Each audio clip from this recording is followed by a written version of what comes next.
Пока коллектив готовится наш, я хочу сказать пару слов.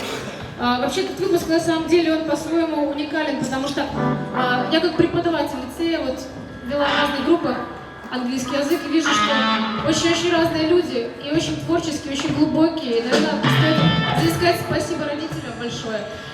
И вот именно в этом выпуске получилось, что сложился вот такой коллектив, мы ему дали название «Анимариум», мы даже с ним выступали на эстраде БГУ в концерте. Вот. Спасибо вам большое. Надеюсь, что мы как-то еще будем держаться. И вот директор говорил до этого очень хорошую речь о том, что дружба должна вот оставаться, да, после лицея. Действительно, это так и есть. Вот я тоже закончила давно, 12 лет назад, все еще общаемся, это очень-очень поддерживает, дает очень хороший стимул в жизни, что есть такие люди, близкие тебе по духу. Вот. Продолжайте это вот тоже, такую хорошую традицию. Спасибо.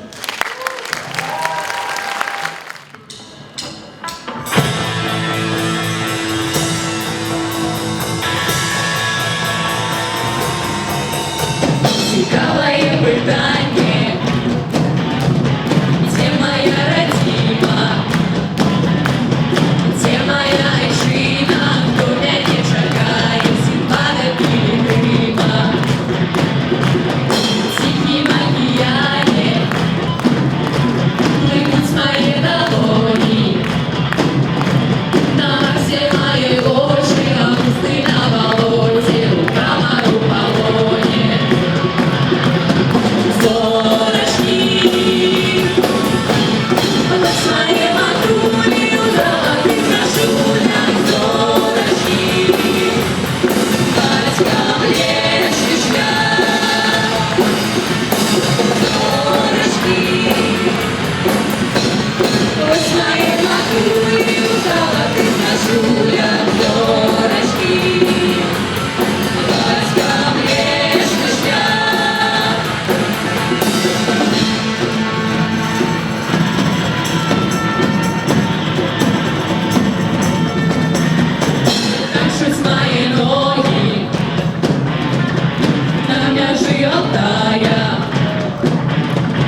Дури, удала,